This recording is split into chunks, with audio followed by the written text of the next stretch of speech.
A video presentation of the Apple iPad presented by Jessica Y. Green, presented to Dr. Henry Pratt, EDUC 7101, Diffusion and Integration of Technology in Education, Walden University.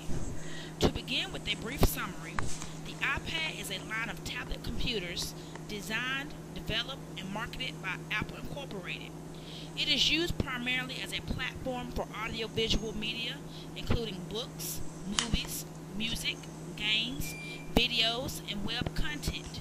Its size and weight falls between those of smartphones and laptop computers.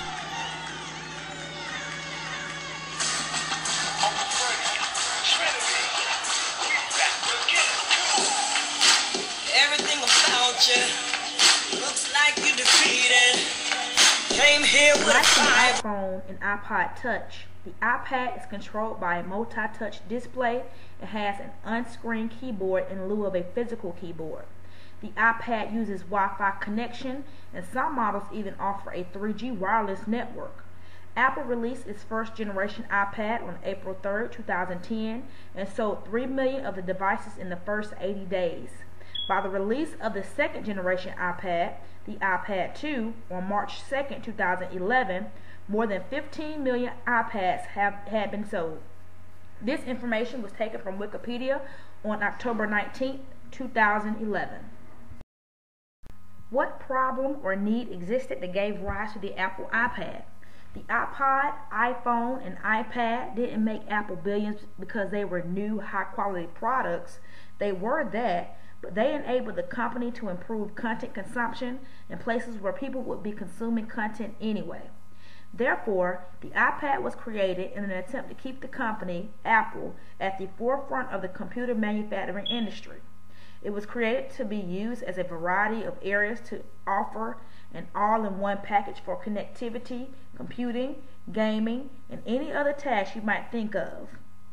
It was also created to replace the laptop and the netbook. What research organization or people develop a solution to this problem or need? As shown earlier, Steve Jobs was the innovator, the mastermind behind the creation of the Apple iPad. Although the iPad isn't considered the first tablet computer, as there had been numerous attempts at developing the next smaller and lighter product in the past, it has taken on the title as being the leader in the selling of this product. Tablet devices are hardly new. Apple's own Newton MessagePad, introduced in 1987, could fairly be called an ancestor to the iPad, with its tablet form, pen-touch interface, and easy portability. Who was the intended audience for the Apple iPad? Everyone of all ages are the intended target audience for the Apple iPad, as it has the capacity and the capability to offer something for everyone.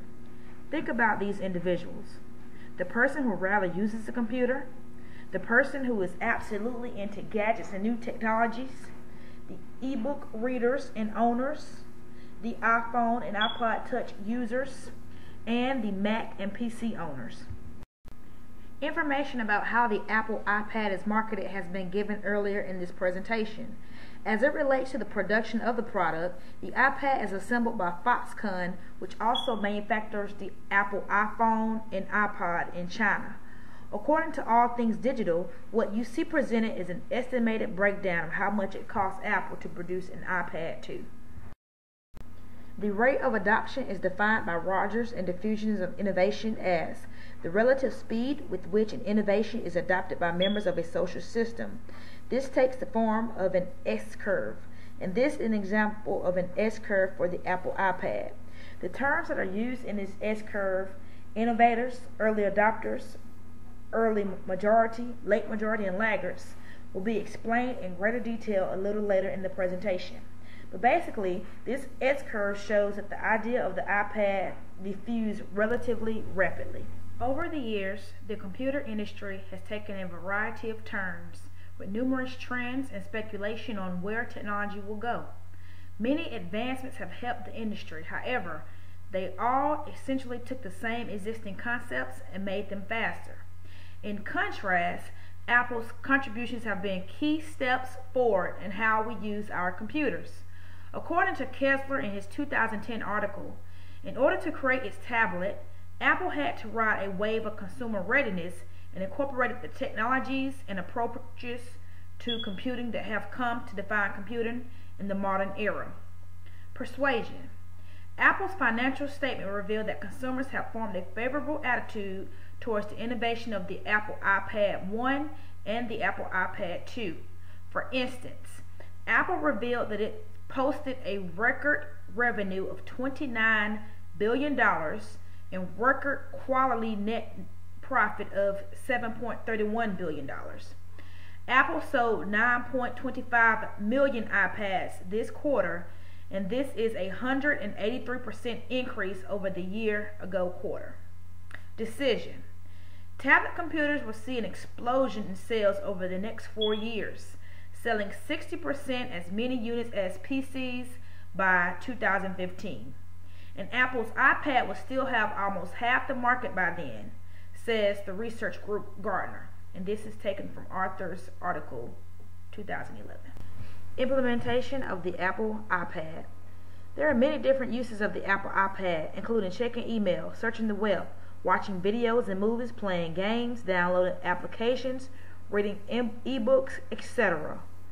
Check out how I use my iPad. The majority of the apps that I have on this iPad are free. I have a lot of educational apps, but I also have some personal apps on here. I have access to a calculator, a calendar. I can store my contacts. I can, of course, watch YouTube videos and access other information on the internet through the use of Safari, which is Apple's web browser. I can also check email. I have music on here because, of course, it serves as an iPod. I have photos on here, and I also have videos on here. Using the iPad as a Kindle, I can go to Amazon and I can, of course, download any book that is available in Kindle format. For example, a few months ago, I downloaded The Help, and I was able to, of course, read it electronically.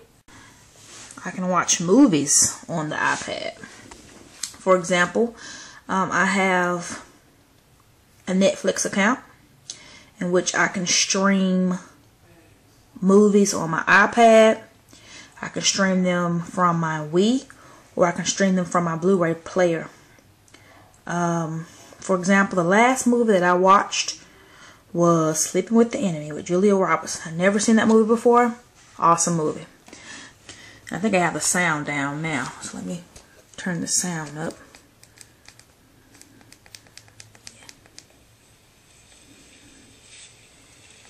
This is so cool.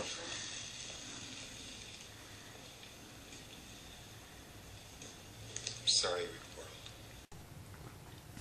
I mentioned Pandora, so of course I can access Pandora on my iPad. With Pandora is free. You can create, a little playlist. Of course, there are games on here. One game that I love to play is Burger Island. And basically, the concept is to build hamburgers. Right now, I am on level 27. So I'm just gonna kind of demonstrate. We'll see how well I can do.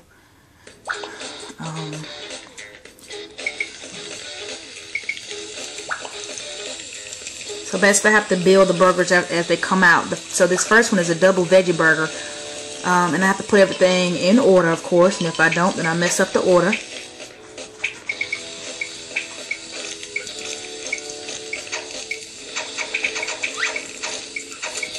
Pretty fast, huh? There are some identified issues with the Apple iPad, such as there not being multitasking capabilities, there not being Adobe Flash, there not being any USB ports, and there not being a physical keyboard.